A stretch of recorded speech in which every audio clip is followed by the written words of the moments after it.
Ahí me escuchan. Sí. Bueno, esta es la segunda sesión, ya lo habíamos dicho, de una escuela que teníamos pensado nosotros como Tabamón desde hace mucho tiempo y pues por fin lo estamos haciendo realidad. Ha sido un ejercicio muy enriquecedor. El primer encuentro que tuvimos, que fue presencial, estuvimos buscando una definición de militarismo como colectivo que saliera más de la experiencia que tenemos con el tema, más que de temas teóricos, y pues la idea también era generar un diálogo con otras personas y otras organizaciones. Nosotros pensamos que el militarismo es el uso de la fuerza para imponer una organización en la sociedad, donde las armas tienen un papel fundamental para mantener diferentes tipos de opresiones. Y hay algo muy preocupante, es el hecho de que el militarismo ponga la obediencia como un valor que va por encima de muchos otros que son muchos más importantes, como la autonomía de las personas y las comunidades. También nos preocupa mucho que el militarismo sea la base del capitalismo, del racismo, del patriarcado, del Estado también y de muchas otras formas de opresión. Por eso nuestra resistencia al militarismo pues es un esfuerzo por fortalecer la autonomía de las comunidades, y en este caso con este proyecto de escuela es pues el tema de la pedagogía. Y pues la idea sí es como develar múltiples manifestaciones del militarismo. Consideramos también nosotras que el militarismo pues tiene tres caras fundamentales. La primera es el tema de las Fuerzas Armadas, tanto en los ejércitos, en los ejércitos legales como ilegales, y la relación que sostiene con el Estado, ¿no? El segundo punto, que es muy importante, es el tema de la industria de guerra. Y el tercer punto son las ideas, las narrativas que se organizan y se legitiman, y donde se legitima el uso de la fuerza. Entonces, les voy a compartir, esto es un trabajo que salió de la primera sesión. Eh, Básicamente nos preguntamos qué es el militarismo, cómo se manifiesta, qué es el antimilitarismo y cómo se manifiesta. Y les voy a pedir por favor que estén muy atentos a la presentación, porque las respuestas están muy salidas como desde el cuerpo, desde el corazón, desde la mente, desde la experiencia personal. Y bueno, lo voy a presentar y después ya lo sigo comentando, y pues también para que haga sus comentarios al terminar. ¿Me avisa por favor que se esté proyectando? Sí, vemos bien. Bueno, entonces es muy importante como tener en cuenta esto, las palabras que van a ver aquí, para que se haga la articulación con las experiencias que nos van a contar las personas invitadas. Eso fue el 11 de abril, fue el tema de introducirnos al concepto de militarismo, más allá de los conceptos teóricos. Todos coincidimos de que es un modelo cultural, un sistema político, y que también son las narrativas, las instituciones y prácticas que buscan imponer una forma de organizar las relaciones sociales, pero a través del uso de la fuerza. La palabra estigmatización salió mucho, y la estigmatización de lo que es muy sensible y lo que es creativo. La palabra creativo también salió, creatividad salió en varias definiciones. El militarismo es hacer que la vida cotidiana, un estado permanente de amenaza, es vivir bajo sospecha como una constante. Eso habla también, digamos, como de la intensidad, cómo se vive en algunos territorios, ¿no?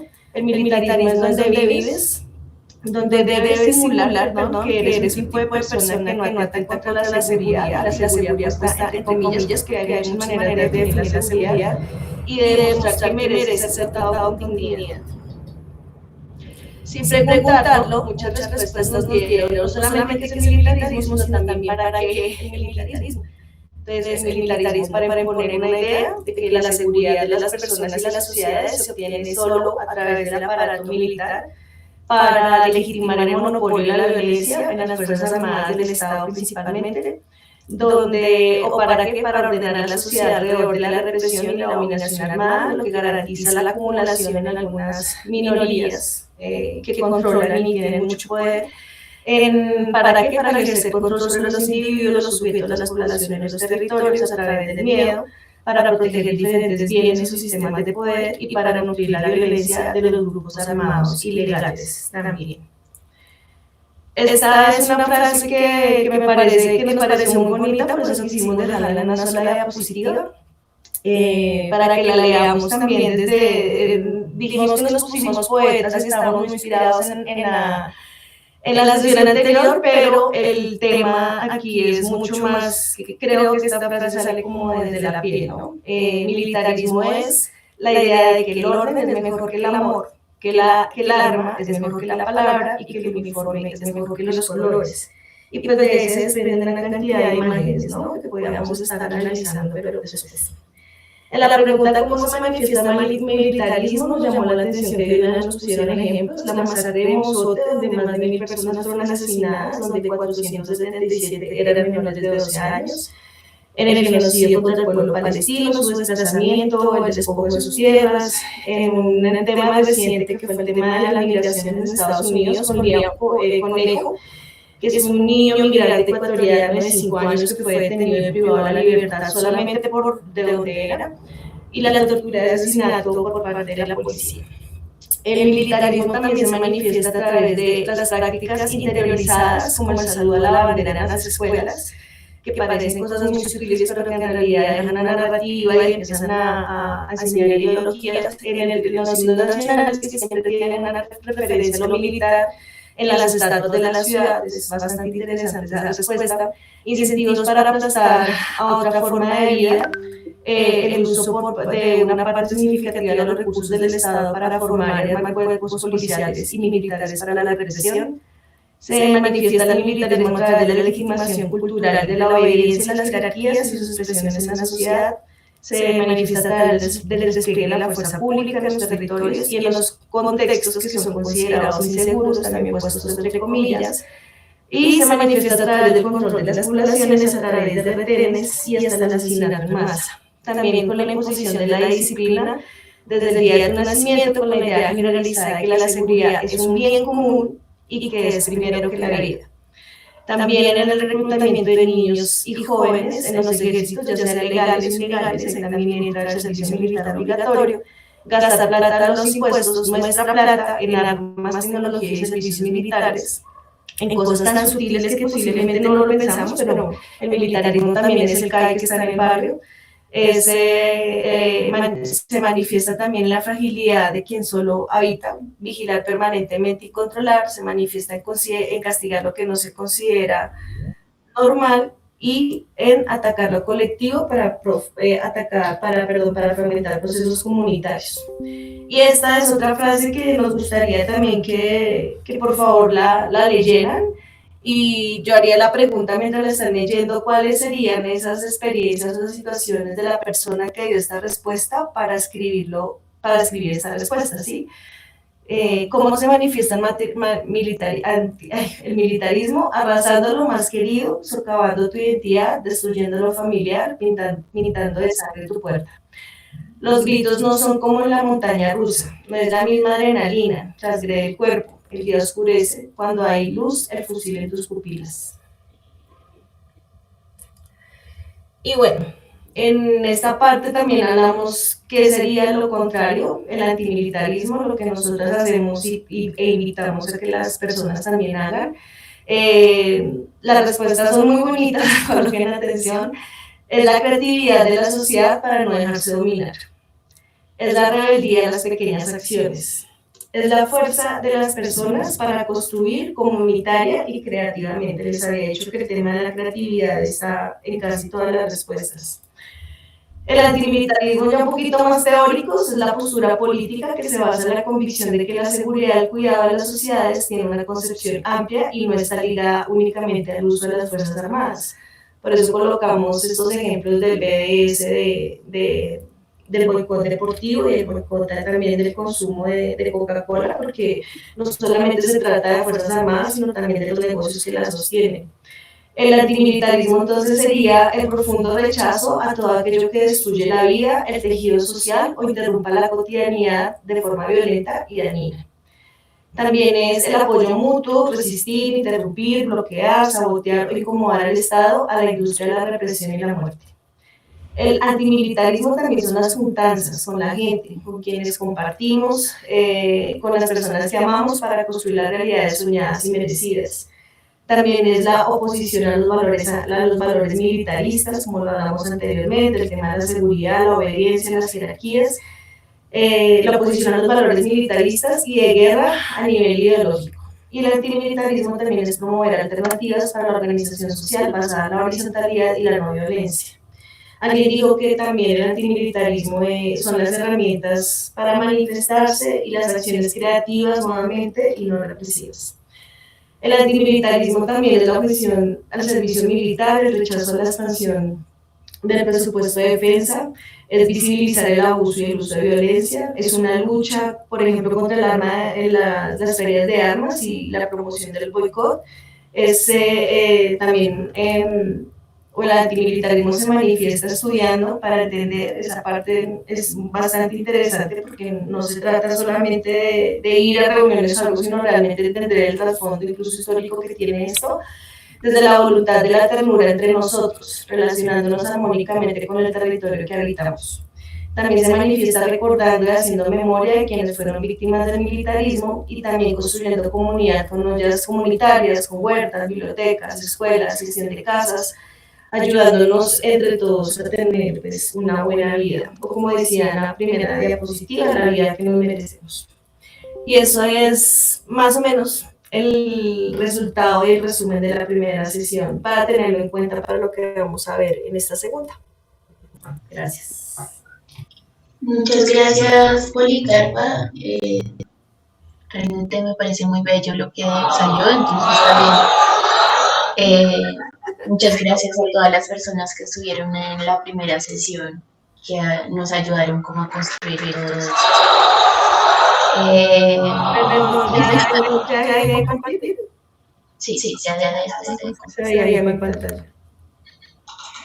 Vale, entonces ahora vamos a escuchar de parte de los compañeros invitados. Ya se presentaron inicialmente, quizás decir algunas palabras.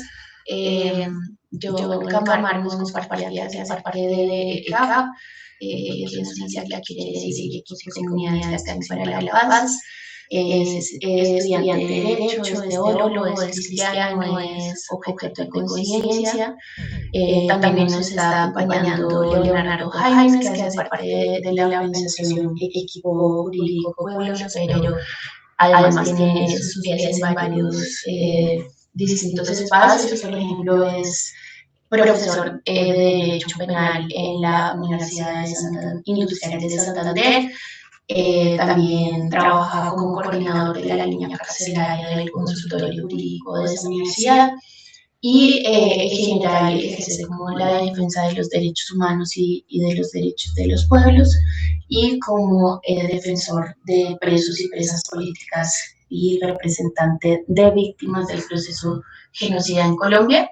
Y también nos está acompañando Manuel Rosenthal, quien nos va a compartir su experiencia desde el Cauca, hace parte de la organización Pueblos en Camino y bueno, vamos a estar escuchando pues las distintas perspectivas a partir de unas preguntas orientadoras que creemos que nos pueden ayudar a pensar cuál es el contexto del militarismo y de la guerra en Colombia en este momento, mirando cómo no solo exactamente este instante de la historia, sino cómo eso cabe dentro de dinámicas más amplias. Entonces, vamos a empezar con la pregunta, ¿cuál es? Creo que se abrió un micrófono. Entonces, la pregunta para Leonardo, para Johnny, para Manuel es cuáles han sido las dinámicas de la guerra en su territorio y qué está sucediendo actualmente. Creo que podemos empezar por ahí. No sé si John quisieras empezar y luego puede seguir Manuel y luego Leonardo. Claro. Esperen un segundo. Claro que sí. Bueno, ¿cuáles han sido las dinámicas de guerra en su territorio y qué está sucediendo actualmente? Bueno, nosotros estamos como organización ubicados en Colombia en la región del Magdalena Medio. La oficina nuestra de ECAP queda en la ciudad de Barranca Bermeja, una ciudad petrolera con un recorrido histórico de enfrentar la presencia de grupos armados y una fuerte militarización como respuesta a toda la violencia, entre comillas, muy grandes, ilegal que está presente en el territorio. Hay muchos intereses económicos en la región del Magdalena Medio, sobre el agua, sobre la tierra, sobre el petróleo, sobre la minería. Entonces tenemos todo un conjunto de economías que hacen de la región un sitio perfecto para el crecimiento de grupos armados, dinámicas de guerra, desplazamiento forzado, violencia estructural contra las comunidades, etcétera. Como haciendo una ubicación territorial primero, también tener en cuenta que es una región con un amplio recorrido histórico de organizaciones sociales que resisten a la violencia, que resisten a la opresión y que marcan sus líneas de trabajo dependiendo del lugar en el que se encuentre. Entonces, nosotros en Barranca especialmente tenemos organizaciones de todo tipo, desde víctimas, niños, niñas, adolescentes, campesinas, sindicalistas, mujeres, comunidad LGBT, etc. Entonces hay toda una gama de muchas organizaciones. Nosotros llevamos más de 23 años en la región del Magdalena Medio y trabajamos especialmente con organizaciones defensoras de derechos humanos y comunidades campesinas.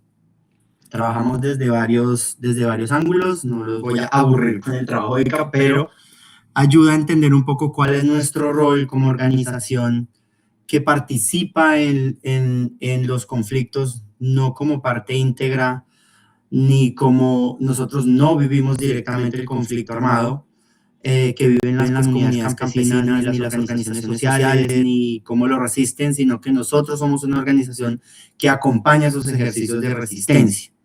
Y eso tiene muchas maneras de hacerse, pero nosotros lo acompañamos específicamente de dos maneras directas y una que es más indirecta. La primera es la presencia física. Existe todavía la idea, aunque no lo parezca, antes era mejor, ahora ya no es tan bueno, de que la presencia de organizaciones con un perfil internacional tienen una tendencia a generar esta sensación de seguridad en las organizaciones para hacer su trabajo en el territorio, sea cual sea el trabajo que estén realizando, ya que se supone que los grupos armados legales y ilegales se rigen o se regían hasta hace unos años por el derecho internacional humanitario, si queremos todavía conservar esa idea un poco, sí, como poética de la guerra, de que existen reglas que la limitan y que los actores están limitados por la guerra. Pues aparentemente las organizaciones internacionales tenían la vocación de hacer cumplir con su presencia esos acuerdos internacionales que limitaban la guerra en los territorios. Entonces lo llamamos acompañamiento de seguridad. Y el acompañamiento político, trasladamos esa presencia y llevamos las voces de las comunidades a los centros de poder, teniendo en cuenta que los lugares en los que hacemos presencia son lugares que tienen un abandono estructural profundo en todos los niveles existentes. Y es ese abandono por donde me voy a meter para la primera pregunta. Nosotros trabajamos en comunidades campesinas que están siempre o casi siempre alejadas de los centros de poder donde se toman las decisiones, es decir, de las cabeceras municipales, de las capitales, de departamento y de la capital, donde se concentra todo el poder administrativo, político, judicial y económico del país, que sería Bogotá, Medellín, Barranquilla, etc. Bucaramanga. En ese sentido nos encontramos con comunidades que no tienen acceso a los servicios públicos básicos, que sería el agua, el gas, la luz, como lo más básico que hay, y que el acceso cuando hay es malo, muy malo o pésimo. La calidad del agua es malísima. Están tomando agua del río Magdalena, no sé si conocen el río Magdalena, pero no suele ser el río más limpio entre los ríos de Colombia. pues en el río Magdalena cae toda la mierda de muchas partes de lo que tiran en las ciudades, pues cae al Magdalena y esa agua es la que toman las comunidades. De ahí, de hecho, extraen la comida a los pescadores y con esa agua riegan sus cultivos. Entonces es todo lo que llega a la periferia, llega a la ciudad y lo que manda en la ciudad a los territorios es basura, básicamente. En ese contexto de abandono, no hay presencia estatal, ni siquiera la presencia que se considera la presencia privilegiada, primordial, primigenia o principal del Estado, que es el ejército o la policía. Estamos en una zona donde no hay presencia militar y si hay es básicamente de paso, donde no hay presencia de policías, en una región donde hay presencia hay una población de 3.000 habitantes, hay 6 policías. Lo que sí hay es presencia de grupos armados ilegales, bastante. En esta zona ha habido presencia de las FARC, del ELN, de los paramilitares, de las AGC, ahora de la CGC. Hay presencia de grupos armados de muchos tipos y todas han ejercido un control social, económico, político de la zona en la que nosotros hemos trabajado y que su meta es el control social. ¿Por qué? Porque su meta es hacer un control de las comunidades y las organizaciones del territorio para poder ejercer la economía ilegal de forma ininterrumpida, sin que nadie los denuncie, sin que nadie los controle, sin que nadie les caliente el parche, como dirían por ahí. Entonces, en una zona donde hay un abandono estatal complejo, donde no hay presencia ni siquiera militar, que sería de la que el Estado más saca pecho, pues ni siquiera esa hay, pues es perfecto, es el campo perfecto para el control y el dominio económico, político y social de las comunidades que están sometidas básicamente a lo que diga el que manda, que en este caso es el grupo armado que está de paso en la zona, confiando en que solamente sea un grupo armado y no 2 o 3 que están disputando territorio, porque eso lo convierte en algo mucho más complejo todavía, porque nos encontramos con comunidades que están obligadas a colaborar, si usamos una palabra amable, que están obligadas a colaborar con el grupo armado, que se presente en su casa y que les digan buenas tardes. Aquí venimos a exigir esto o aquello. Entonces podemos ver paso de 3, 4 grupos armados pidiendo lo mismo a la comunidad y acusando a la comunidad de ser colaboradora del grupo que acaba de pasar antes que está ahora. Y que los acusan de ser colaboradores, todos acusan a la comunidad de ser colaboradores de todos ellos, sin pensar en que la comunidad, pues si se presenta alguien con un arma en tu casa, ¿cuál es la opción que tú tienes? Esta es la primera pregunta. ¿Qué opción tienes? ¿Qué postura tomas? Y yo creo que ahí ya más adelante en las preguntas podemos desarrollar eso de qué hacen las comunidades frente a un panorama en el que la única opción que tienen es ejercer la resistencia ellas mismas. Pero en este caso, ese abandono estructural ha permitido que los grupos armados prosperen muy fácilmente, que hagan de los territorios o corredores, o lugares para sembrar, o lugares para procesar cultivos ilícitos, para transportarlos, para venderlos, y obligar a las comunidades a participar. Esa es la primera. La otra es, estamos en un contexto de Colombia donde la inversión en el campo y en la vida campesina es muy pobre y las comunidades han sido empobrecidas por esa falta de rutas para poder sacar sus productos del territorio, no tienen forma de mantener los cultivos. Agreguémosle a un componente que está siendo bastante interesante en toda la discusión sobre el tema de las afectaciones a las comunidades, es el componente ambiental. Y ese componente convierte mucho más complicado el ejercicio de ser campesino en Colombia. Porque si tú cultivas, o te lo destruye la inundación o te lo destruye la sequía. Si no tienes cómo sacar el producto, no puedes venderlo.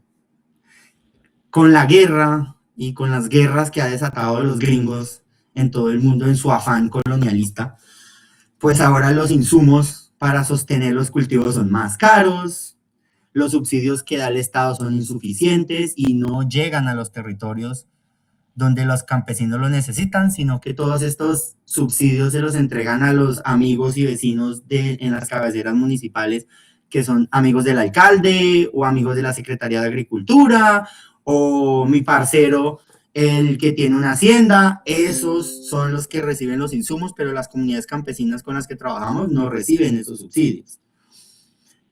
No llegan hasta allá. Entonces nos enfrentamos y se enfrentan a un abandono que se profundiza con un impacto internacional que la gente ni siquiera entiende. O sea, el hecho de que las personas no somos capaces de conectar la violencia gringa que ha extendido por todo y que ha extendido el Estado de Israel por todo Medio Oriente, que eso que tiene que ver con Colombia, pues tiene mucho que ver, demasiado que ver. El impacto es tan profundo que sigue llegando a comunidades que han sido históricamente abandonadas e impactadas y todavía más.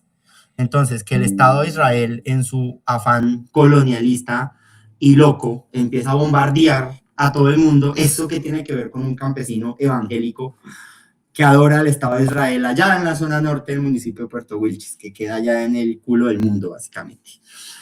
Eso es una cosa difícil de explicar, pero que las comunidades viven y ni siquiera entienden. Entonces, para nosotros es un poco todo el abandono se manifiesta básicamente en la incapacidad del Estado de reconocer dónde están las comunidades campesinas, qué hacen, qué necesitan, y aparte de eso, su incapacidad de responder a las necesidades estructurales como mínimos vitales que las comunidades necesitan, como agua, luz, gas. Aparte de eso, son incapaces de defender los territorios de ninguna manera, ni siquiera de la manera a la que más le meten plata, que es a la militar. O sea, eso es insuficiente.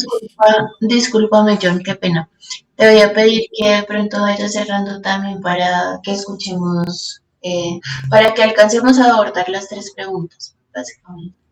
Sí, y gracias. Y quiero solamente cerrar con que cuando hablamos de guerra, yo creo que es importante no solamente poner el componente armado como algo central en el conflicto, sino que la guerra tiene muchas armas y una de las armas es el hambre y es el abandono, como algo intencional en los territorios.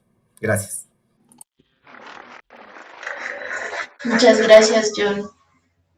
Creo que son elementos muy importantes y que nos ayudan a complejizar esta visión. No sé, Manuel, si quisieras continuar. Vale, gracias, John, y gracias por invitarme a algunos aportes, unos punticos corto, prometo y ojalá cumpla, no me cortan, en todo caso habían dicho 5 minutos, intentaré 5, ¿vale? Sí, pues, cosas que quiero decir, en primer lugar una síntesis apretada de lo que ha sido en el territorio del Cauca. Cauca es madre de los bosques, entre otras en Namtric, para que se sepa, mucha gente no sabe. El nombre Cauca viene de allá, el nombre de los... Namtric es la lengua de los que llaman Misak o guambianos, y así, eso es el Cauca. Y esto es parte de la Amazonía, pero es una Amazonía andina. Entonces, esto es lo que ha sido este territorio. Clave entender eso desde ahí. Para resumirlo de alguna manera, la militarización y la guerra son componentes esenciales del derecho de conquista. Y que dicen los historiadores y los leguleyos que el derecho de conquista es una antigua doctrina que por fin se acabó en el siglo XX por las presiones de los pueblos originarios de las Américas. Dice que se acabó, no se ha acabado. Porque la esencia del derecho de conquista es la ocupación por la fuerza de un territorio, la fuerza no solo militar, pero con énfasis en ella, y lo que le da derechos legítimos al vencedor sobre el vencido y las vencidas.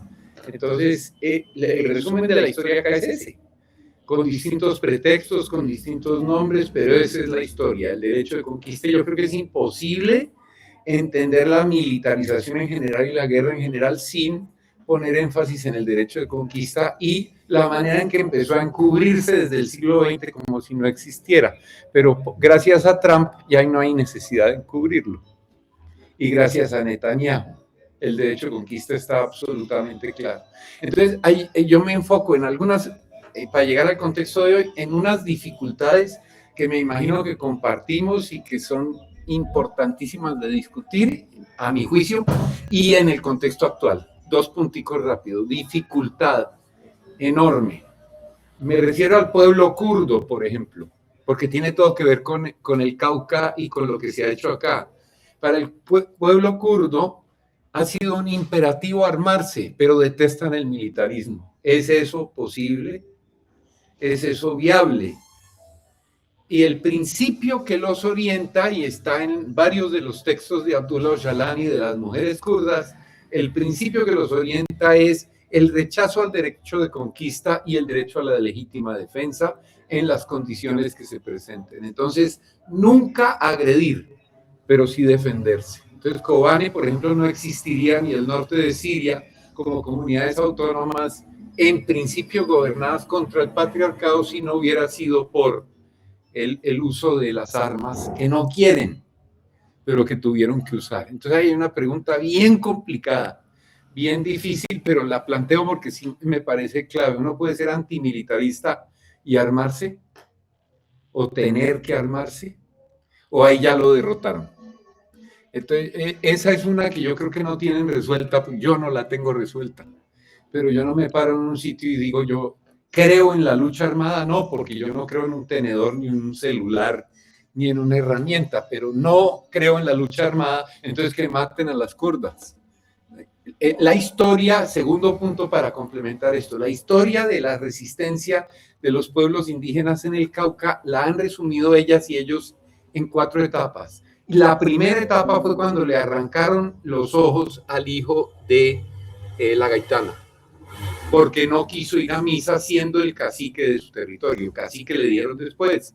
Y entonces la gaitana organizó ejércitos que habrían derrotado a los españoles. Es más, Pedro de Añasco lo mató aquí, lo mataron los lilís en el Valle del Lilí, que se llama Lilí por los pueblos lilíes en Jamundí, Cauca, que era el cacique Jamundí que resistió hasta derrotar a Pedro de Añasco, que había vencido a los peruanos. Entonces, aquí hubo otra historia complicada, pero fueron 100 de años de guerra que culminaron con la decisión y la propuesta de Manuel de Quirós Ciclos y Juan Tama de decir la guerra inevitablemente termina degradándonos y sirviendo al enemigo.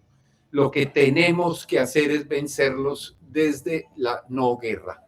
Y organizó lo que hasta hoy son los títulos de Juan Tama que consiguió de Carlos V y que dan origen a los territorios del Cauca. Entonces, ahí es para poner en práctica un poquito la discusión de antes, ¿no? La guerra no sirvió y la traigo hasta este momento rapidito para decir la decisión de los pueblos indígenas del Cauca desde los años 80 fue la Guardia Indígena.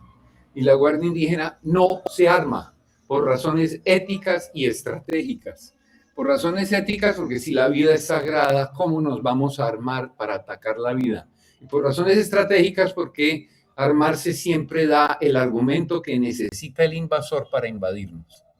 Entonces, y ese es el origen de la Guardia Indígena. Y bueno, y ustedes verán la cantidad de evidencia que hay de que, pues, no es un éxito, pero ha funcionado. Y tiene una fuerza, y la fuerza de un arma, entre comillas, que es la conciencia, el conocimiento y el amor por el territorio y lo colectivo, que derrota a los armados, pero no en teoría, sino en el territorio, vinculado al territorio. Y salto rápido a lo de hoy para decir esto. Yo suelto un nombre, pero hay otras maneras de denominarlo, solamente para compartirlo. Territorios criminales autónomos. La semana pasada me enteré que, por ejemplo, Camilo González, el de Indepaz, los llama regímenes locales o territoriales violentos, pero es la misma idea. Hay grupos armados que controlan territorios enteros. Controlan, son el Estado. No es la ausencia de Estado. Toda esa historia de que el Estado ha estado ausente es falsa. Es una ausencia presente o es una ausencia para hacerte ser presente y ser violento. Porque Estado sin militarismo es un imposible. Por lo menos históricamente no hay ninguna evidencia de que se pueda tener Estado sin militarismo. No existe. Son consustanciales uno al otro porque el Estado tiene como función defender la propiedad privada y la ganancia, la acumulación de ganancias, es decir, el privilegio. Y uno no puede defender el privilegio sin el uso legítimo de la fuerza. Legítimo. Cuando ya robé, la propiedad privada es legítima. Al que le robaron, ese sí no. Entonces ahí hay un principio de violencia y militarismo que encarna ese principio. En estos territorios, algunos, si uno ve los mapas de Indepaz, de Fundación Ideas para la Paz, de todos esos grupos, uno ve colorcitos. Ve unos colorcitos, un colorcito que es territorio controlado por un grupo armado. Ahí hay paz, entre comillas. Pues se mata menos porque ya lo controlan. Hay otros territorios que están en disputa. Antes convivían, que es el tercer color, ELN, FARC o los que sea. Ahora se confrontaron y entonces se matan. Entonces, entre esos tres territorios está este país. Entonces, aquí hay una guerra total. Y el ejército de Colombia, los paramilitares, etcétera, tienen toda clase de relaciones de colusión, convivencia con estos grupos. Lo que tenemos en los territorios, ellos son el Estado. Uno va a pescar, tiene que reportarles a ellos cuánto pescó, pagarles impuestos, si sale de día, si sale de noche, si se abre o se cierra el bar de noche, todo. Es un control total de los territorios. Y eso es lo que estamos viendo ahora, con reclutamiento voluntario o forzado, masivo y sobre todo aquí de niñas entre los 12 y los 15 años de edad, absolutamente masivo. 2 o 3 por semana aquí en Santander de Quilichao. Eso es lo que está pasando. Entonces ahora la militarización de los territorios y la guerra de conquista está aumentando. Y solo una colita para dejar para después. Es guerra de conquista y sigue siendo porque todos estos grupos criminales armados, etcétera, legales o ilegales, están articulados en torno de un proyecto económico con élites nacionales, transnacionales, mafias nacionales y transnacionales, y es en esencia un proyecto económico, es la fase actual del proyecto mafioso militarista de conquista. Muchas gracias. Muchas gracias, Manuel, por esos apuntes que también creo que son muy claros y que ahorita vamos a tener que recoger varios de los puntos que ya se han puesto para que los recordemos porque son muy importantes. Entonces vamos a seguir con el compañero Leonardo. Bueno, listo. Gracias. Voy a tratar de respetar el tiempo, ¿no? De cumplir, perdón, con el tiempo. Si cualquier cosa me avisan, 5 minutos para responder 2 preguntas. Y no es fácil. Y las dinámicas de la guerra en el Catatumbo y la situación actual. Pues claro que es imposible responder en 5 minutos, ¿no? Voy a hablar del Catatumbo. De suroccidente pasamos al nororiente y la frontera con Venezuela. Rápidamente, pues no sobra ubicar aquí, todo el mundo sabe qué es el Catatumbo y máximo que fue noticia, bueno, por lo menos en los medios hegemónicos durante un tiempo el año pasado. Bien, voy a tratar de plantear cuáles son las dinámicas de la guerra y precisar que nosotros como equipo, bueno, más que como profesor docente de Derecho Penal Internacional y de Derechos Humanos y de los Pueblos de la UIS, soy un luchador popular y acompaño al CISPA, al Comité de Integración Social del Catatumbo. Y estamos en el Catatumbo, ¿no? Para saber que no estoy hablando de manera abstracta o desde la distancia, sino que estamos ahí acompañando el proceso de resistencia de las comunidades campesinas de esta región. Yo creo que para mí es importante precisar lo siguiente. Hay 3 narrativas que se impone en el Catatumbo, las narrativas de los medios hegemónicos que imponen categorías analíticas hegemónicas. Una es que hay bandas narcoterroristas. Listo, así de simple. Y con el concepto del nuevo enemigo, que no es tan nuevo, de narcoterrorismo, ya saben ustedes el corolario Tron y lo que eso significa narcoterrorismo.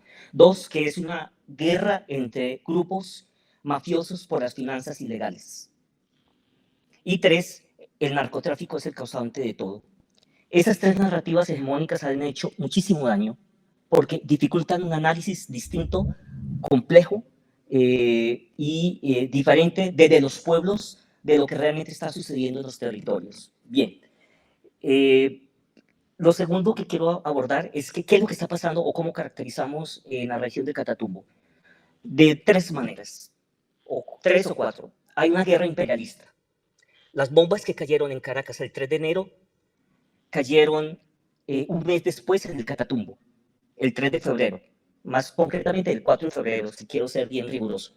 Entonces, caracterizamos que existe en Colombia y en América Latina una agresión imperialista. Dos, hay un proceso genocida.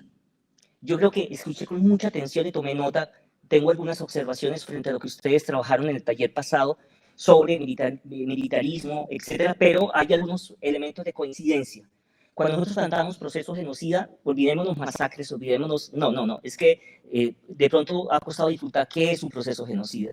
El proceso genocida es destruir a un grupo su identidad y transformar las relaciones de autonomía. Eso es lo que está pasando en Colombia, ¿no? Antes de hablar de guerra, porque la narrativa de la guerra ha hecho muchísimo daño en Colombia, porque todo se reduce a la guerra.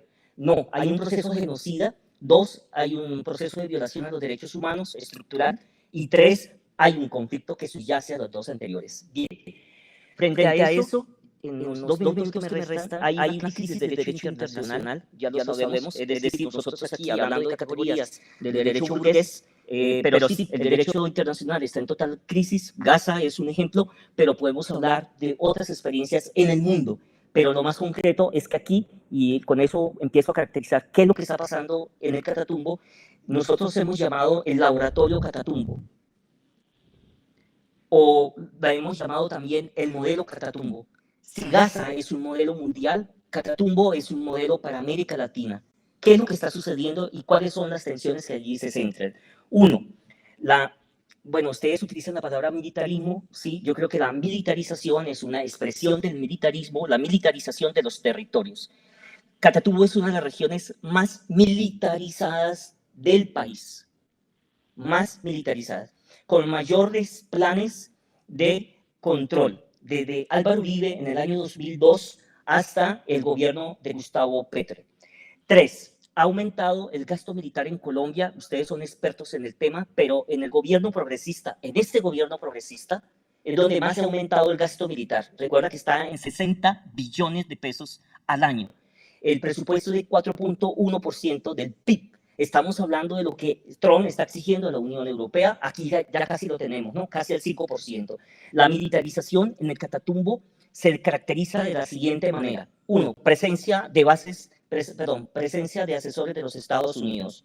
Nosotros preferimos hablar de bases militares, pero se utiliza el eufemismo asesores norteamericanos. Por lo menos hemos logrado que acepten que existen asesores norteamericanos, tal como pasó ahorita en México con la muerte de los 2 agentes de la CIA, que no eran agentes de la CIA, sino que eran asesores. Bueno, ese es un eufemismo.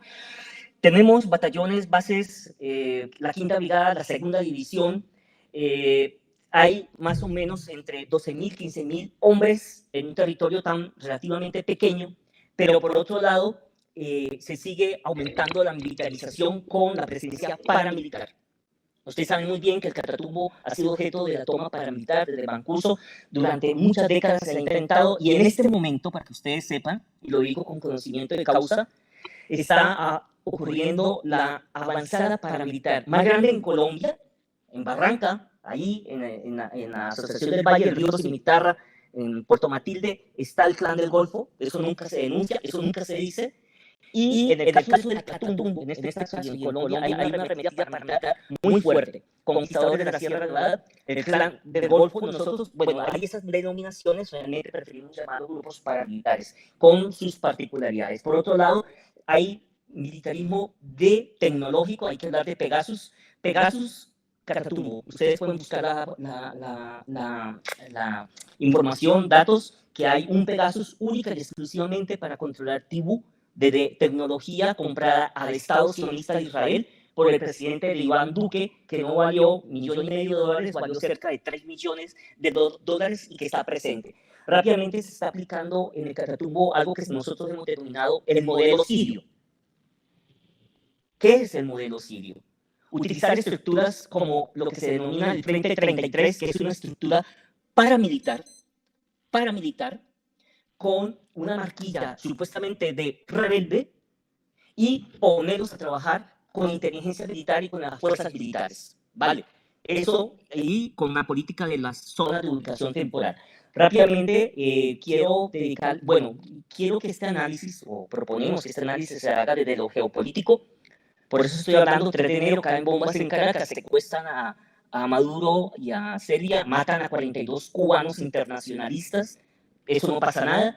Un mes después se reúne Donald Trump, el 3 de febrero se reúne Donald Trump y se reúne también Gustavo Petro, y a las pocas horas caen bombas, las mismas bombas que cayeron en Caracas, caen en el Catatumbo.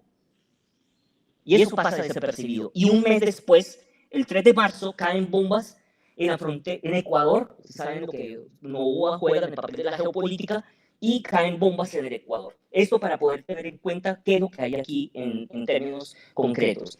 Y termino con algo que poco se ha analizado por el movimiento de derechos humanos y el movimiento social y popular en Colombia. Uno, lo tengo aquí anotado, porque el movimiento de derechos humanos en Colombia se institucionalizó. Y eso está jodido. Si el movimiento de derechos humanos se institucionaliza, todo está mal. Y el movimiento social, popular, indígena, en fin, porque tenemos un gobierno progresista. Entonces, voy a plantear un tema poco abordado, que es que el laboratorio que tuvo Gustavo Petro experimentó algo que se llama el estado de excepción. Recuerda lo que ocurrió en enero del año pasado, en febrero decreta el estado de excepción. ¿Y qué queda de ese estado de excepción? 6 veces en Colombia que se ha empleado el estado de excepción, todos los gobiernos de ultraderecha lo han acudido, pero un gobierno progresista acudiendo al estado de excepción, la Corte lo declaró inconstitucional, salvo una cosa: el componente militar. Los recursos, el 1.5 billones para las fuerzas militares, se quedó incólume, quedó intacto. El estado de excepción, en mi opinión, vale la pena, porque Colombia fue 127 años regidos por estado de excepción con la Constitución del 86, y ahora se está aplicando el estado de excepción, lo mismo que en Ecuador, lo mismo que en el Estado sionista de Israel, que está justificando, y aquí y en Estados Unidos también, por supuesto, y aquí también hay que dedicarle tiempo a los estados de excepción que se quiso ensayar en el Catatumbo. Se cayó el componente social y quedó el componente militar. Bueno, compañeros, me pasé unos minutos, pero alcancé a exponer los puntos muy generales. Muchas gracias, compañero. Bueno, estamos acá escribiéndonos internamente como que están muy interesantes las intervenciones. Yo pues quiero tratar de resumir un poquito de lo que acabamos de decir para que no se nos disperse tanto, porque fue mucha información muy, pues, sí, fundamental. Creo que algunos puntos que quiero que no se nos olviden de lo que se acaba de decir. Creo que de lo que decía John, algo fundamental con lo que cerró es como la importancia del uso del hambre y de la falta de condiciones básicas para la supervivencia como herramienta de guerra, que nos lleva a esta situación más amplia que está apareciendo en varias de las intervenciones, que es como la situación económica es un elemento central de todas estas dinámicas. Aparece muy claramente que además de las dinámicas de las fuerzas oficiales legales del Estado, hay un impacto que viene directamente de los grupos armados y el control social que pueden estar ejerciendo. También la idea de que los grupos armados pueden llegar a operar como Estado, como tal. Creo que una pregunta interesante que aparece en lo que nos decía Manuel es como esta idea de si están matando menos pero hay más control, ¿eso es igual a paz? Entonces es una pregunta que se nos puede quedar ahí. Y también estos apuntes sobre el derecho de conquista y cómo vencer puede llevar a la idea de que hay una legitimidad luego en la gobernanza. Y algo que está atravesando todas estas intervenciones, que es el componente geopolítico y concretamente las dinámicas imperialistas y cómo están también configurando el militarismo en Colombia, y que el militarismo y la guerra en Colombia no están para nada desconectados de las dinámicas internacionales y las dinámicas también del feminicidio como tal. Bueno, vamos a pasar a una siguiente pregunta que tiene que ver con algo que ya está apareciendo, que son cuáles son las condiciones estructurales que contribuyen al militarismo en su territorio. Y preguntábamos básicamente cómo se llegó a este punto que estamos describiendo, cómo hemos llegado hasta acá. Entonces vamos a revolverles un poquito, vamos a hacer un orden distinto y vamos a empezar con Manuel, de pronto luego sigue Leonardo y cierra yo. Entonces adelante, Manuel. Vale, gracias. Y ahí van saliendo cosas que se mezclen y se cocinen. Bueno, en términos de relaciones estructurales, de pronto a partir de lo que se ha dicho, lo que hemos dicho, por separado, pero y con cosas por pendientes. Una cosa que quisiera empezar por decir es que se habla de que la guerra es allá, es en Gaza, ya claro John, no es en Gaza, ya claro Leonardo que no fue en Venezuela, etcétera. Esta es la misma guerra. Lo fue desde la conquista y sigue siendo, entonces es clave, pero lo otro es que en Colombia tenemos la tendencia a, repito el argumento, falta presencia del Estado para que pacifique, etcétera, y ese es el argumento para militarizar. Hay un ejemplo que dio Leonardo de para lo que sirve la militarización. Uno de los territorios más militarizados de Colombia siempre y a veces más que el Catatumbo ha sido el Cauca y en particular el norte del Cauca. Mientras más presencia militar hay en el Cauca, más guerra hay. Tal punto que nosotros podemos llegar a asegurar que cuando hay presencia militar hay más guerra y más víctimas civiles, etc. Y les sirve más a intereses económicos particulares, minería, la industria de la caña, etc. Pero yo quería referirme a esto. Nosotros hace muchos años, trabajando en Cali, teníamos un mapa de epidemiologías de la violencia y la gente reportaba actos de violencia en distintas partes de la ciudad. Y si uno miraba la ciudad de Cali, veía que la mayor parte de los actos de violencia eran en los barrios empobrecidos. Donde vivían los ricos no aparecía la violencia. Conclusión de las élites y los alcaldes, la violencia es de los pobres. Estrategia, el alcalde Rodrigo Guerrero militarizó Agua Blanca y Siloé para pacificar la ciudad de Cali. Fácil la fórmula, pero totalmente el argumento para generar más militarización. En esa época predijimos desde el terreno que lo que iba a pasar con presencia militar en el territorio es que iba a aumentar la guerra en un tiempo, iba a haber un lapso de pacificación aparente y luego iba a ser peor. Esta vez ya no se iban a matar con armas blancas, sino con fusiles, porque la violencia y la guerra tenían un origen, eje, usábamos esa sigla, EJE. La ética de las relaciones interpersonales absolutamente destruida por el afán de la ambicia y la codicia que rige las relaciones interpersonales, las impone.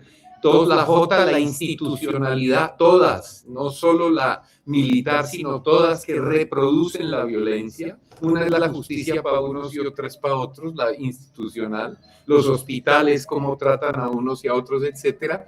Y la E, eso, la pregunta, la estructural.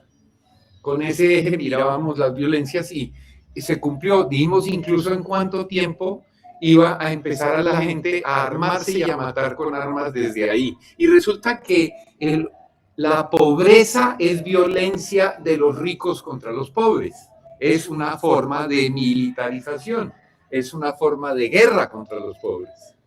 Si uno asume que la violencia lo es, entonces en la parte del mapa donde no estaban las manchas rojas de gente que moría, es donde está la violencia y ahí era donde había que actuar.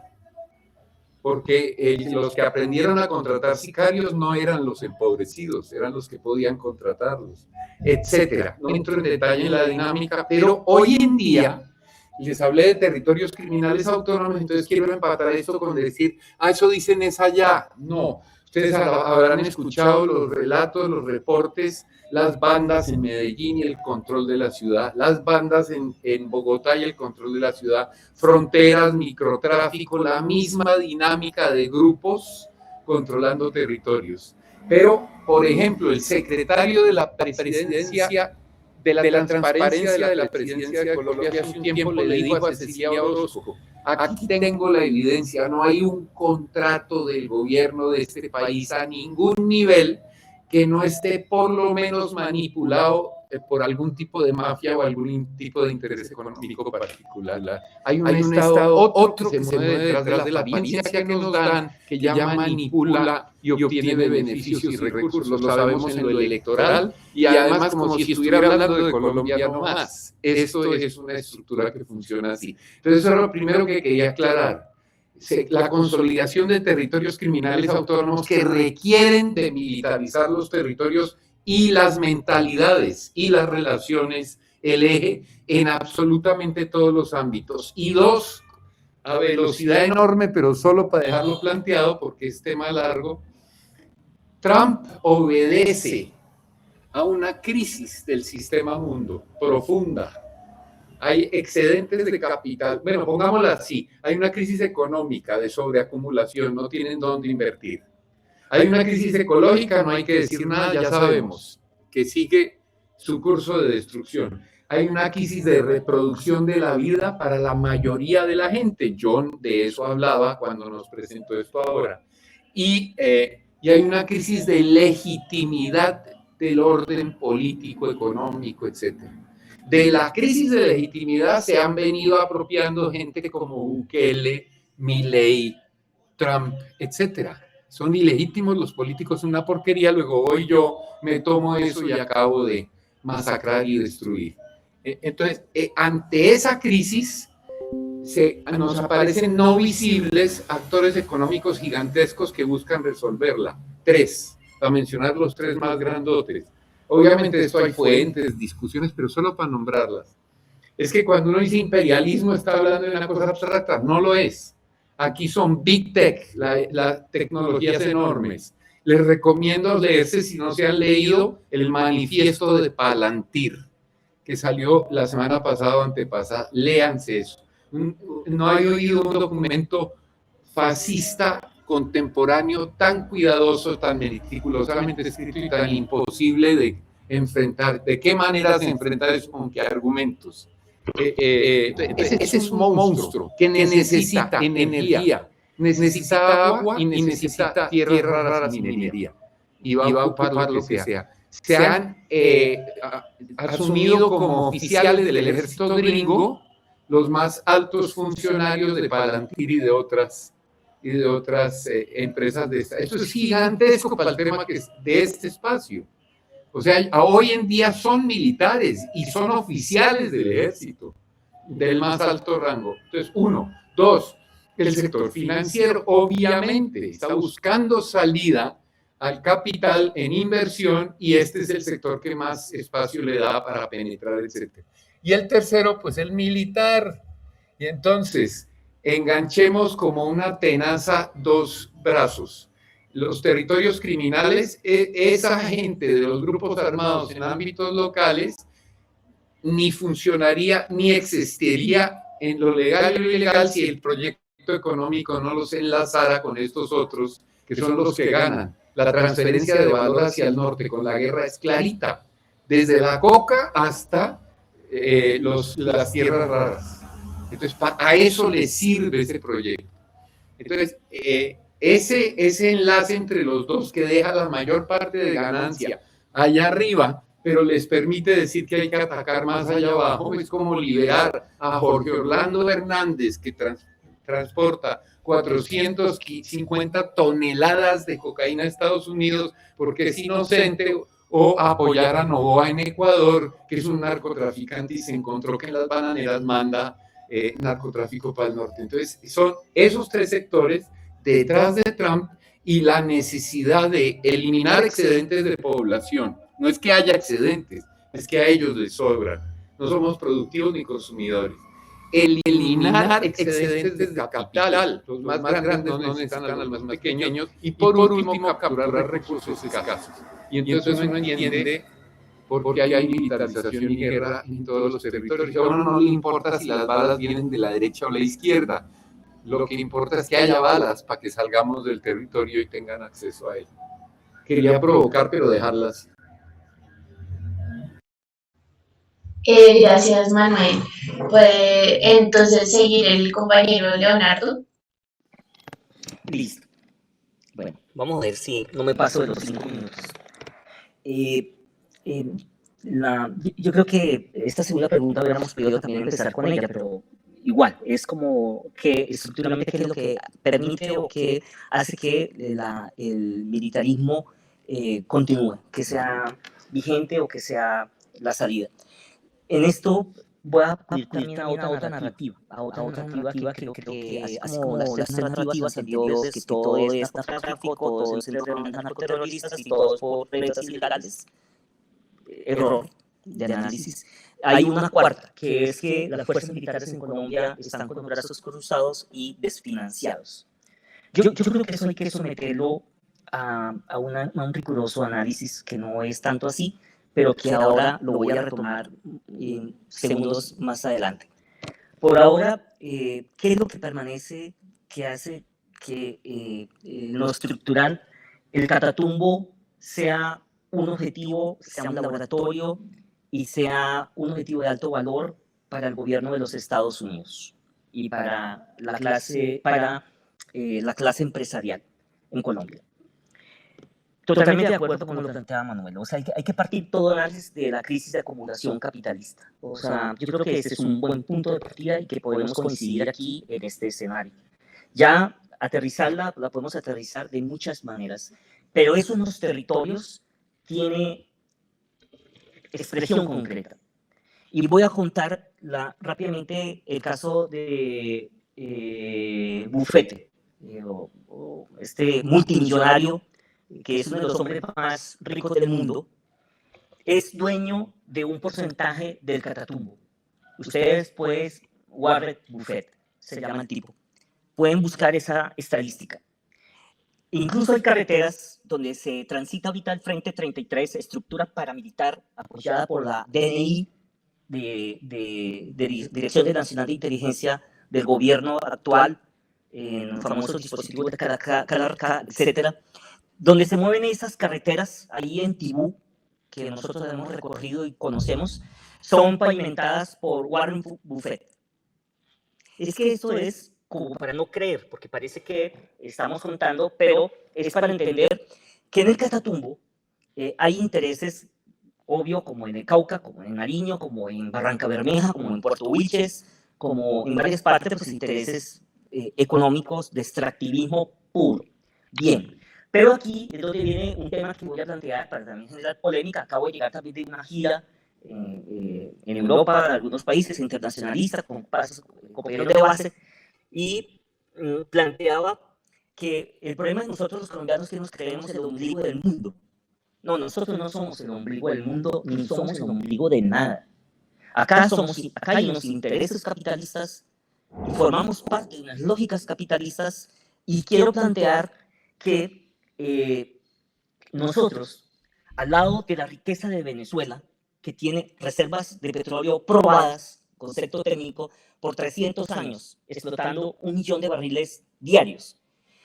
Y muchos dicen, pero bueno, Leo, en Catatumbo hay petróleo. Sí, hay petróleo, pero no. No, pero hay tierras raras. Sí, sí, sí, sí. Hay tierras raras, indiscutiblemente, sí, pero no como Brasil. Brasil es el mayor país con tierras raras. Entonces, ¿en dónde radica? Vuelve y juega, es la frontera. Es la única manera que tenía Estados Unidos y los países imperialistas o del bloque capitalista, como dice Kass, de hacer una incursión terrestre en Venezuela y controlar Venezuela. Esa es una explicación estructural que estoy tratando de dar. Puede ser que coincidamos, puede ser que no, pero aquí hay que reducir a intereses económicos, extractivistas puros, pero también intereses geopolíticos que está jugando aquí en esta región del Catatumbo. Y otro elemento rápidamente que debo plantear es que cuando hablé del estado de excepción, que creo que en el resumen es importante acudir al resumen, es que este gobierno y cualquiera que llegue, Petro, Abelardo, el que sea, Iván, perdón, va a acudir a las viejas fórmulas de la guerra, de bombardear. El aumento del gasto del presupuesto está altísimo, como ya lo manifesté, pero por otro lado es la tendencia que se impone a nivel mundial. Ya lo dije, Europa tiene que subir al 5% de su PIB. Alemania quiere aumentar de 150.000 hombres a 500.000, quieren volver de nuevo a energía nuclear y hay una orden, me imagino que aquí hay internacionalistas que no me dejan mentir, que los hombres en Alemania tienen que informar si se van a ausentar más de 2 meses, es decir, se están preparando para la guerra en todo el mundo. Y Colombia no va a ser la excepción porque todos los discursos se están planteando desde esa perspectiva, pero también incluso desde el progresismo, que es lo que estoy tratando también de hacer una crítica, porque creo que tenemos que hacer una crítica demoledora del papel que ha jugado los progresismos en estas lógicas guerreristas en el mundo.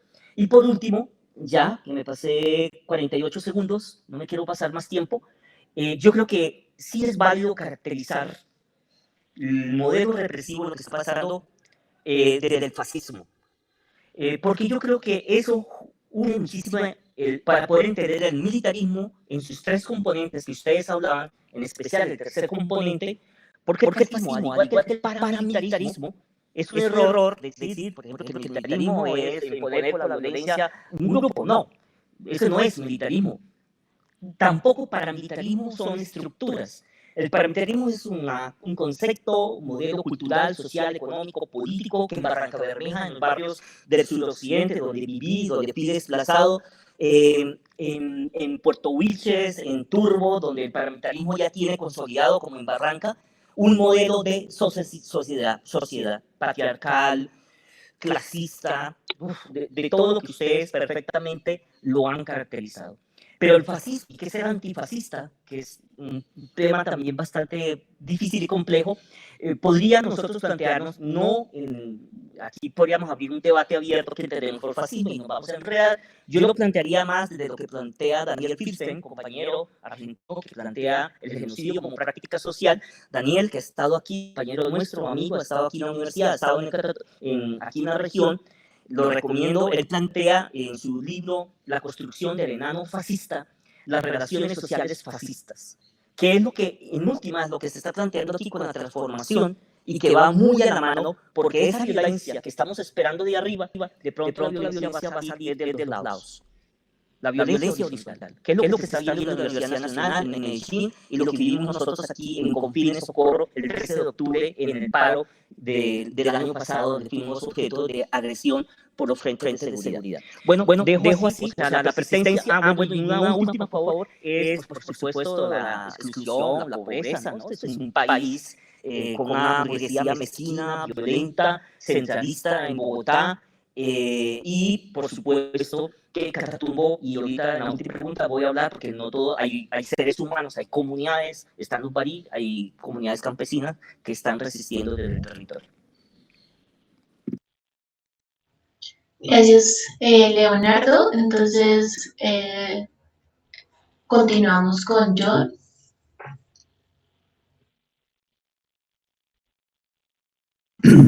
Muchas gracias, compañeros, Bueno, sí, sobre las condiciones estructurales que contribuyen al militarismo y cómo se llegó a ese punto, yo creo que es importante y me gustaría abordar 4 puntos sobre cómo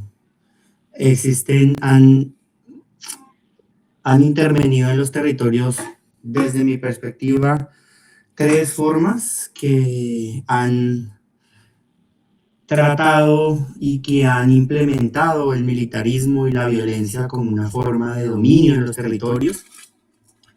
Pues primero, pues nos encontramos ante un territorio con las características de abandono y de falta de protección que compartí en la primera pregunta.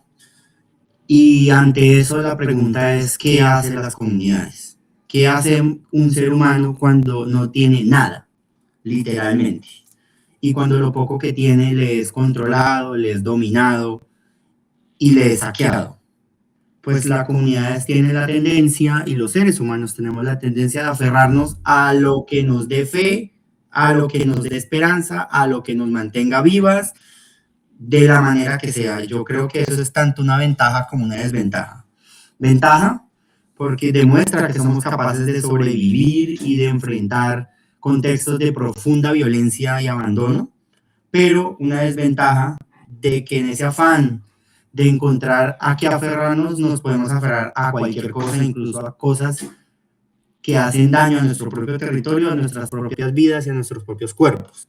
En ese sentido, en Colombia y en los territorios campesinos en los que nosotros trabajamos, por lo menos, hay una fuerte presencia de los movimientos neopentecostales que llegan a los territorios como una respuesta al abandono y a explicar el abandono, como una forma de explicarlo, de entenderlo, de comprenderlo, porque muchas veces para nosotras mismas es imposible entender por qué estamos como estamos, ¿sí? Y a veces la respuesta más sencilla es la más perjudicial. En este caso, la fe llega como una manera de responder, calmar, tratar de darle esperanza a las comunidades, y nos encontramos con movimientos pentecostalizados que son profundamente sionistas, que son profundamente defensores del militarismo, porque comparten una visión de un Dios guerrero, violento, y aparte de eso, un Dios conformista, que nos dice a nosotras que sí, que estamos fregadas, estamos jodidas, pero que eso es lo que Dios quiere. Y que pensemos en un lugar y en un momento en el que esto no es necesario, que esto ya no va a ser ni doloroso, ni pesado, ni va a significar lo que significa ahora, que es pensar en este mundo como algo transitorio y llegar a un lugar mejor. Lo entiendo como una forma de aferrarnos a algo, porque este mundo nos da pocas cosas a lo que aferrarnos, pero se ha convertido en algo profundamente perjudicial para las comunidades que han, por esta idea, apoyado políticos, partidos, movimientos militaristas, militares, etcétera, de extrema derecha, hombres violentos, etcétera.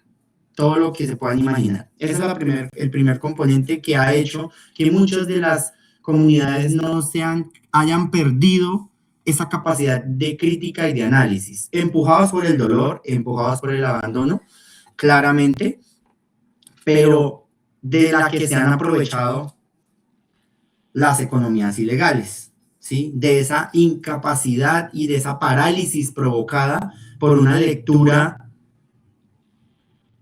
escatológica de la vida, es decir, pensar en el más allá como la única solución, porque este mundo está tan jodido que no podemos hacer nada, básicamente. Las economías ilegales han sido y se han aprovechado de esa falta de análisis, de ese adormecimiento en la crítica de las comunidades, presentándose y ofreciéndose como la única respuesta ante la falta de presencia programada del Estado. Y si uno va a los territorios, por lo menos en los territorios que nosotros trabajamos, ellos son la policía, son el ejército, son el alcalde, son los que median, son los que mandan, son los que imponen, son los que manejan el territorio, son los que dan trabajo, son los que...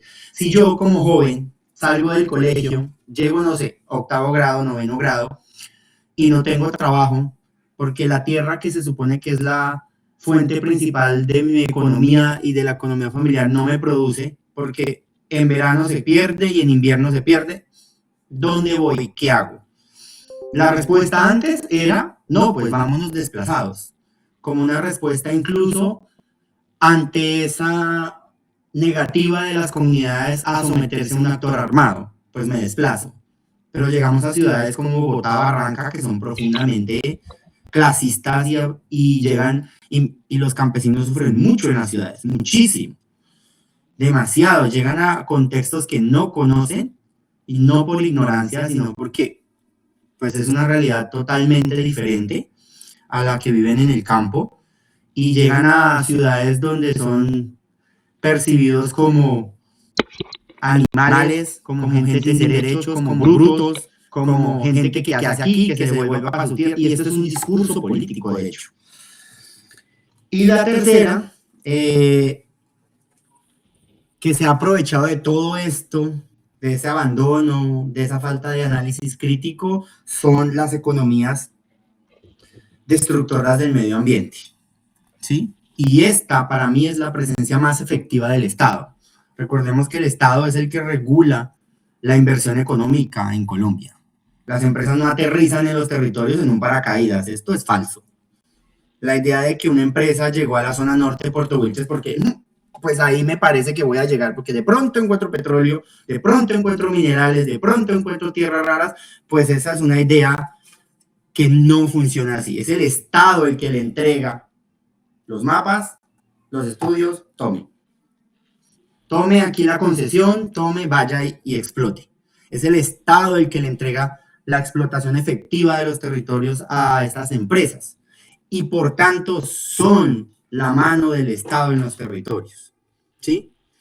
Y le enseñan a las comunidades lo que es el trabajo empresarial.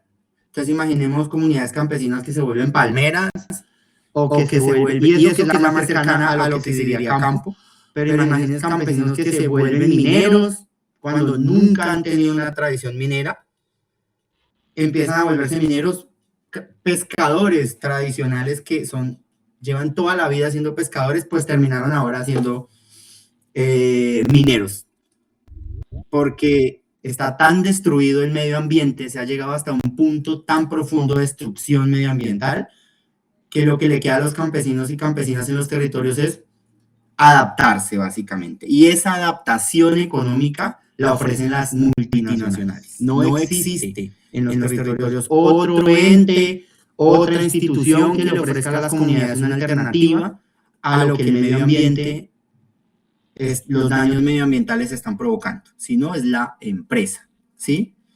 Y entonces pasamos de ser campesinas a ser mineras, a ser palmeras, a sembrar arroz en grandes hectáreas, en zonas de humedales, donde eran los lugares en los que yo tradicionalmente pescaba, pues ahora no pesco, sino que siembro palma. Recojo el corozo, y lo proceso en la fábrica esta que acaban de montar aquí al lado, en lo que era la laguna en la que yo me bañaba. Entonces, todos estos cambios impactan en las comunidades de tal manera que están transformando la forma en la que se habitan los territorios y los lugares. Y como último componente, tenemos una legislación colombiana en términos de protección ambientales que podemos decir que es buenísima, pero que para materializarse en los territorios es toda un ejercicio tan profundamente complejo que no importa si yo hago una delimitación de humedales, digo que esto es una zona de protección, bla, bla, bla, pero nadie protege esa vaina. En el papel eso es un humedal. Pues yo de autoridad ambiental me voy para Bogotá, y pues la gente que sigue ahí, pues que siga jodida. Entonces aparece un nuevo componente, el actor armado como el garante de la protección del medio ambiente. Venga, cuénteme ese chiste y cuénteme esa historia. El que dice que para proteger los humedales, entonces con un arma, o la policía ambiental, o sea, cuénteme a mí toda esta estructura que yo me río porque es como, bueno, a ver, ¿sí? ¿Cómo que la policía ambiental, eso qué carajos es? ¿Sí? O sea, ¿qué significa esa vaina? ¿Sí? ¿Cómo se come eso? ¿Cómo que estoy destruyendo el medio ambiente por sembrar arroz o por bufaleras enormes. ¿Y cómo la policía ambiental va a garantizar la protección del medio ambiente? Explíqueme usted esa vaina, ¿sí? ¿Cómo eso funciona? ¿Sí? Y ahora el actor armado es el que ha entrado a ser el garante de proteger el medio ambiente, el que le dice a los campesinos, vea, usted no meta las vacas aquí en los humedales, porque si lo mete lo matamos. Destruyendo ejercicios de simbiosis que tienen las comunidades campesinas con los territorios, ¿sí? Pero al empresario que tiene 10.000 búfalos, no, pues ese sí no destruye el medio ambiente. Es que el que destruye el medio ambiente es el pobre. Es el pobre pendejo que tiene 3 vacas versus el empresario que tiene las 15.000 hectáreas, pero tiene un plan de manejo ambiental perfecto. Y esto es profundamente ofensivo, y lo digo ofensivo que es un tema que a mí me apasiona mucho, pero lo digo es porque no tiene ningún sentido. Y entonces, cuando vemos estas promociones, esta propaganda, vea, yo cojo mi botella de agua, la que me compro, la bolsa de agua que me compro en la tienda, me la guardo en el bolsillo y me la traigo para Barranca para no dejarla en la comunidad porque no tienen manejo de basuras, sino que queman la basura. Entonces me la traigo para Barranca y yo me siento como la persona que más está, no sé, como, mejor dicho, me siento como aporto a la transformación y a la protección del medio ambiente, y hemos caído en esa falsa creencia de que somos nosotros los que nos compramos 3 bolsas de agua al año los que contaminamos, pero no son las empresas que llegan a los territorios a destruir quienes sí contaminan. Y nos hemos caído en ese discurso de que si compro la bolsa, que no sé qué, pero las empresas no hacen nada. Ellos tienen planes de manejo ambiental. Entonces, creo que este ejercicio de control del medio ambiente como una manera de manejar los recursos del territorio es parte de lo que se ha materializado en el territorio como el manejo del militarismo. Son los grupos armados quienes controlan los territorios a niveles ambientales y económicos. Eso, gracias.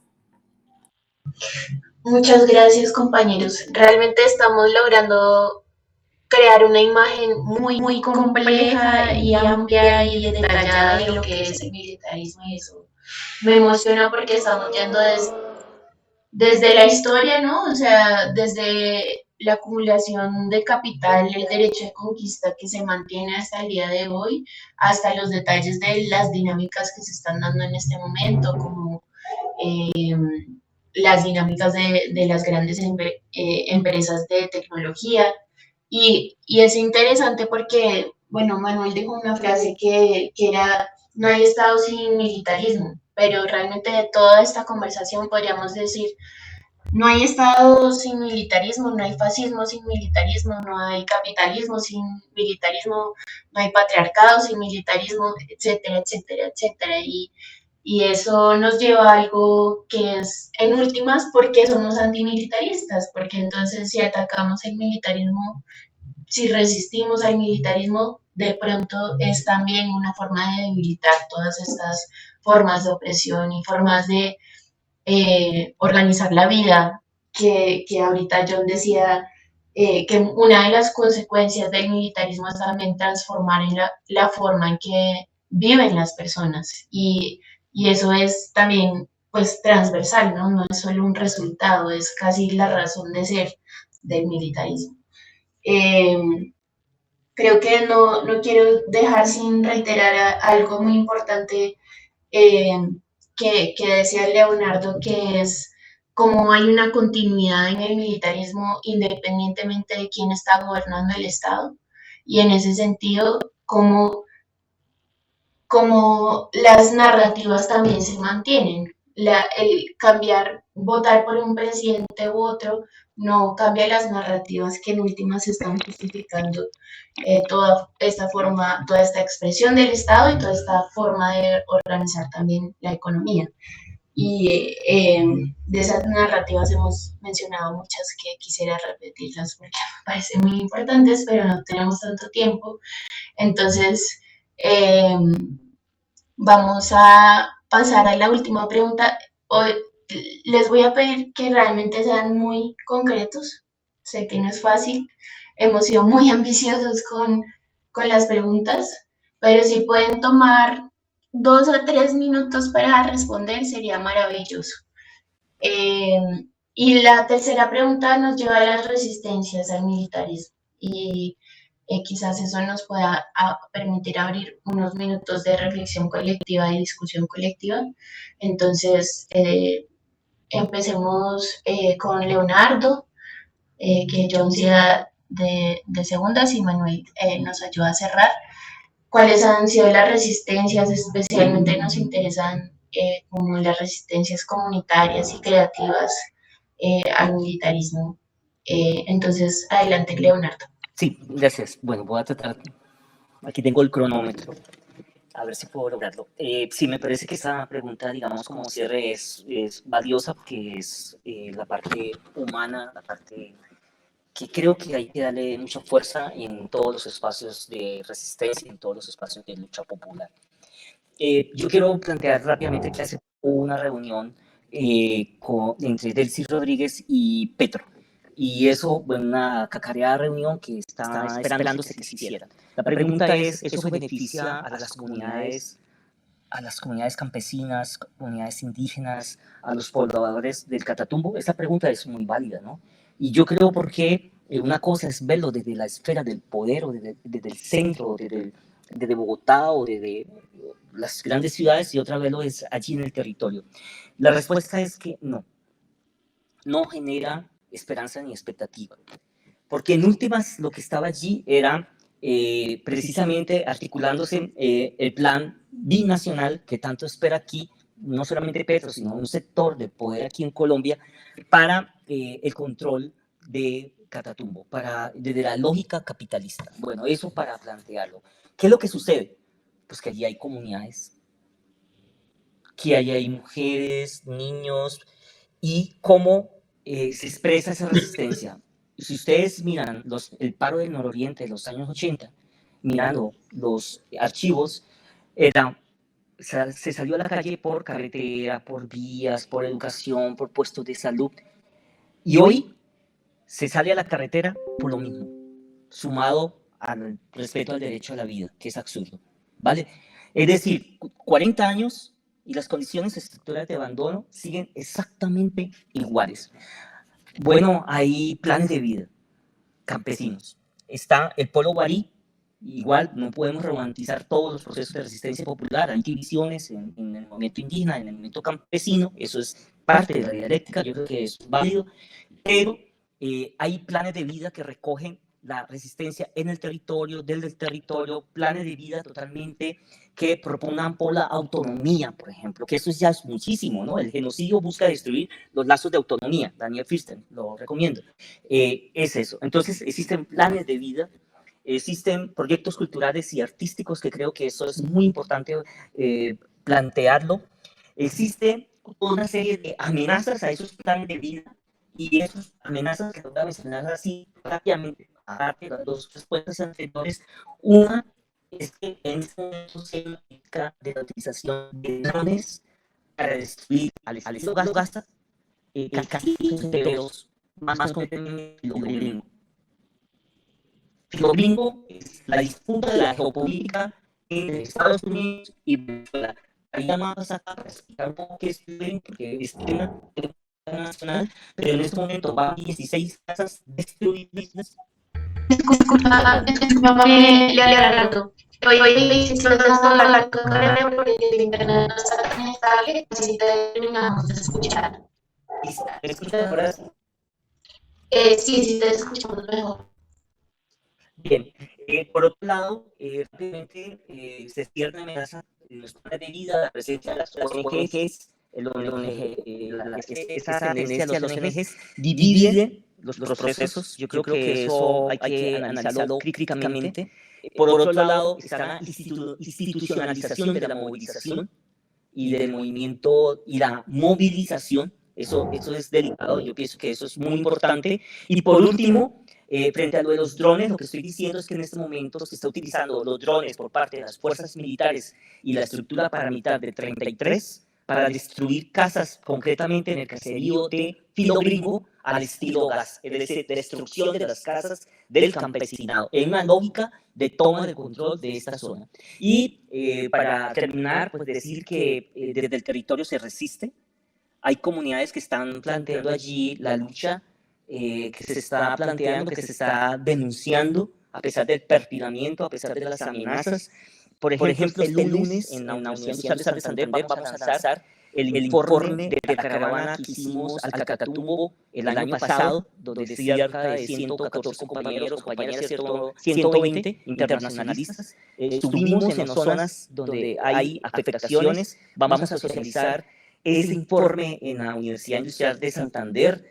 Yo creo que la gente se atreve todavía a denunciar a pesar del nivel de amenaza tan fuerte, ¿no? Yo lo que quiero plantear es que no todo es derrota, son las comunidades desde su autonomía y de su capacidad de decidir cómo confrontan el fascismo, la guerra imperialista, el modelo represivo, porque llevamos décadas en esta zona resistiendo. Es decir, esto no es de ahora, es análisis histórico y estructural de un modelo represivo que busca, por supuesto, apropiación de recursos, despojo y desplazamiento. Dejo así. Muchas gracias, Leonardo. Adelante, John, unos dos minutos. Gracias.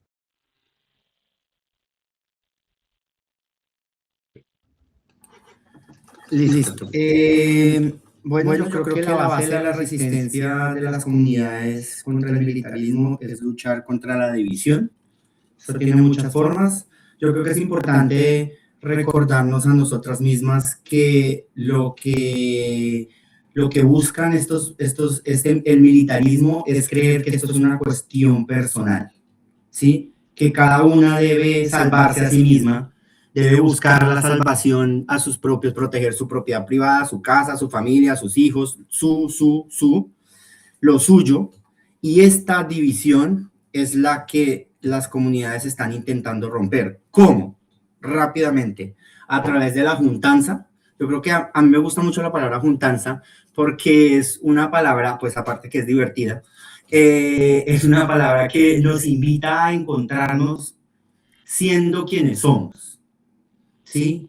Sin la pretensión de creer y pensar todas igual, sin la pretensión de que nos encontramos porque pensamos exactamente lo mismo y porque lo que nos motiva es la misma cosa, sino que nos invita a simplemente encontrarnos porque es ahí donde me siento vivo, acompañado, animado, empujado, desafiado, etc.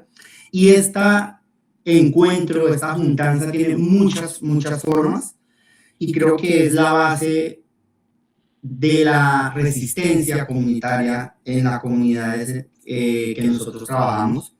Es la forma que las comunidades han encontrado de quitarle el control a los grupos armados violentos y decirles somos nosotros quienes construimos nuestro territorio, quienes lo dominamos, quienes lo controlamos, quienes lo creamos, quienes lo administramos, no son ustedes.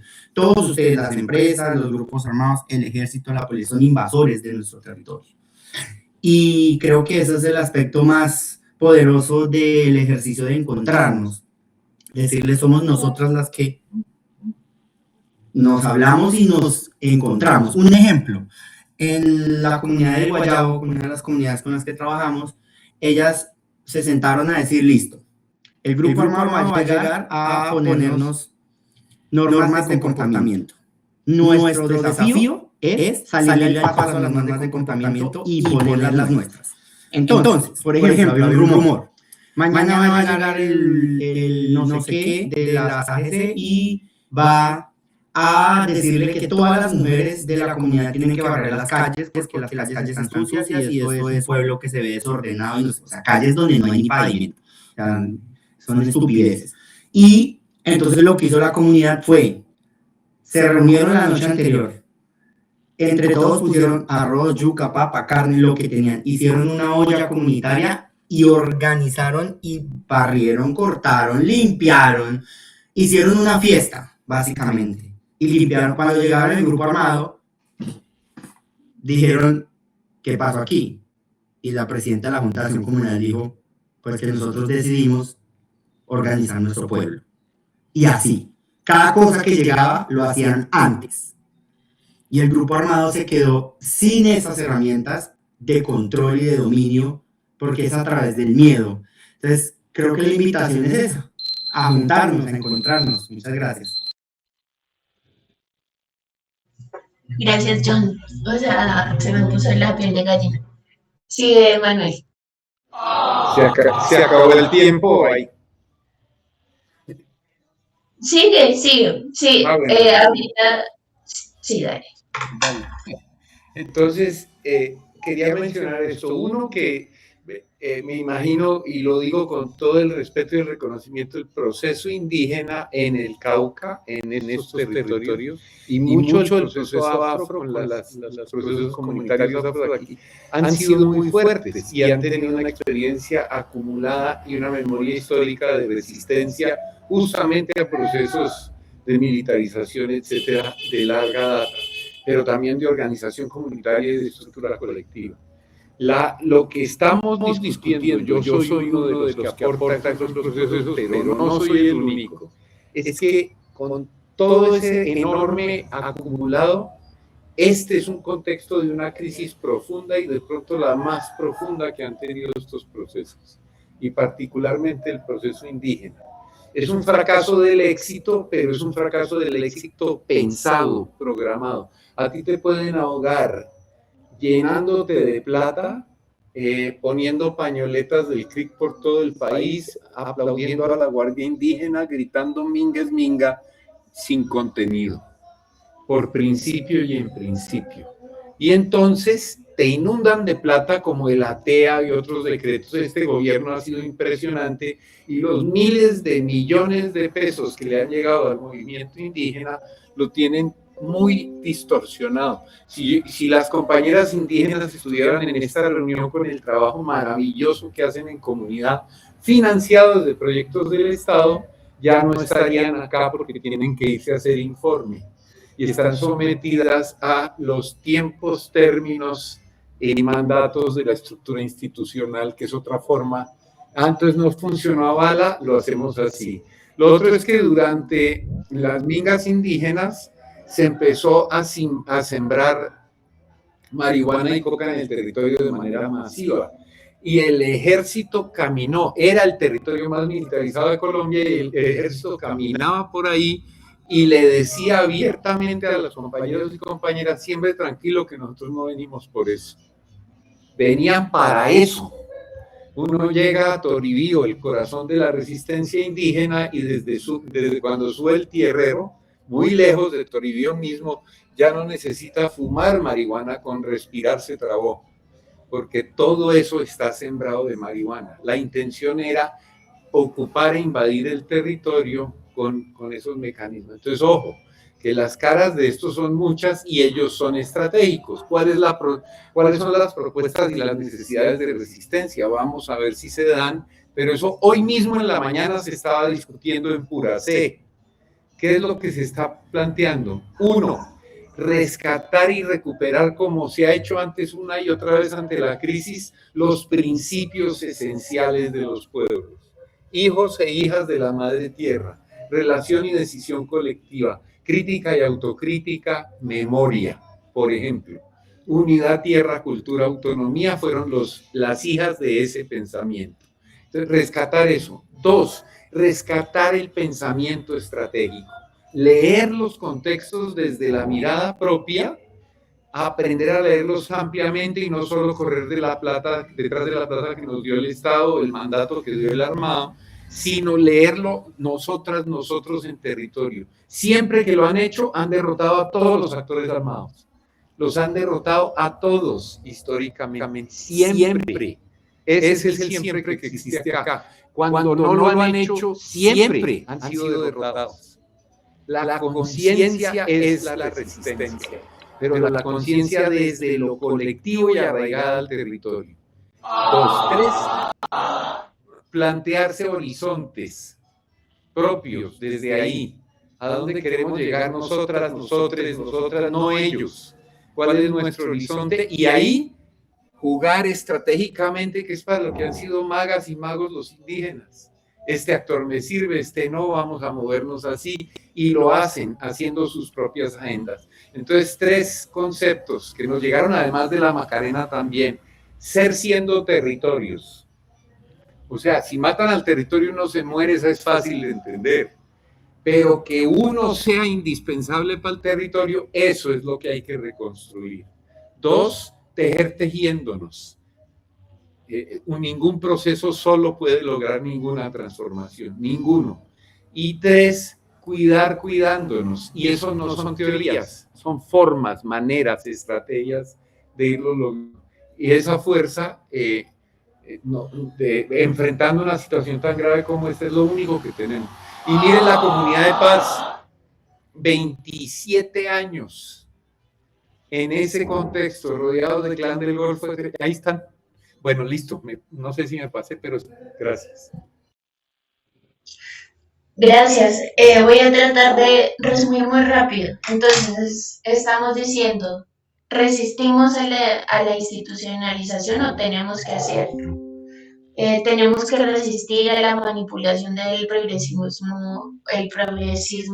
electoral y la continuación del militarismo por medio de este. Tenemos que sabotear directamente a los actores armados, tenemos que juntarnos, construir comunidad, fortalecer la autonomía de nuestras comunidades, tenemos que parar, tenemos que tomarnos las calles y las carreteras, tenemos que recordar nuestras historias de resistencia, tenemos que tomar conciencia colectiva, tenemos que pensar estratégicamente para alcanzar los horizontes que nosotros mismos nos planteamos. Entonces, pues les agradecemos demasiado a nuestros invitados. No tenemos tanto tiempo. Queremos proponerles que nos tomemos unos 10 minutos adicionales antes de cerrar para que podamos recibir al menos 1 o 2 preguntas de las personas que nos acompañaron y con eso cerrar. Para no pasarnos demasiado de sábado, queremos descansar, pero también escuchar a quienes nos están acompañando. ¿Alguien tiene una pregunta que le está ahí haciendo mucho movimiento que quisiera hacer? Les invitamos que hagan una pregunta y pidan directamente a alguien responderla.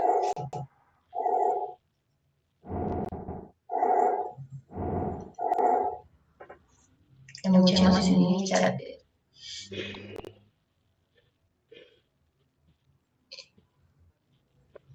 Si no hay preguntas, también quizás es un buen cierre acá.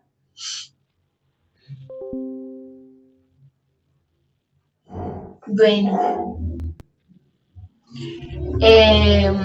realmente me emocionó mucho esta conversación.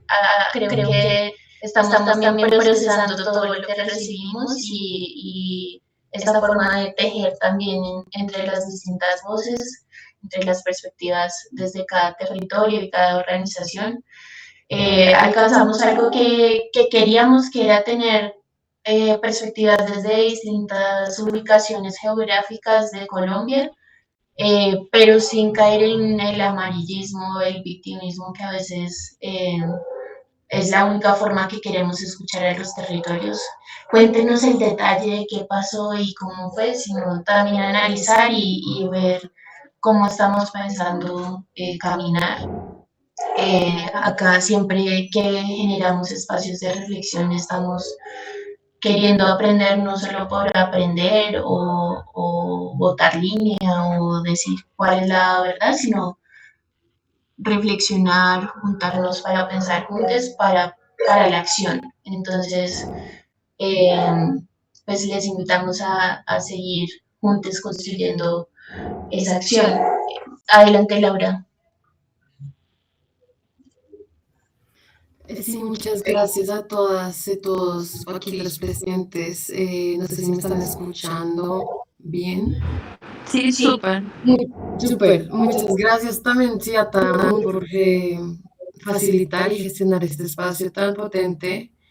Eh, Como a modo de, también de pregunta que me surge, y gracias Isabel por como proponer que se cierre en este momento a partir de esas últimas reflexiones y visiones estratégicas y sí, como que a mí me llegaron mucho, la verdad, además de todo lo que escuché durante la sesión, pero sí como que quería compartir esta reflexión y es como, mm, recuerdo que creo que fue Manuel quien propuso esa pregunta, esa paradoja, ¿no? Que no se resuelve para muchas de nosotras, y es tener una posición antimilitarista y al mismo tiempo defender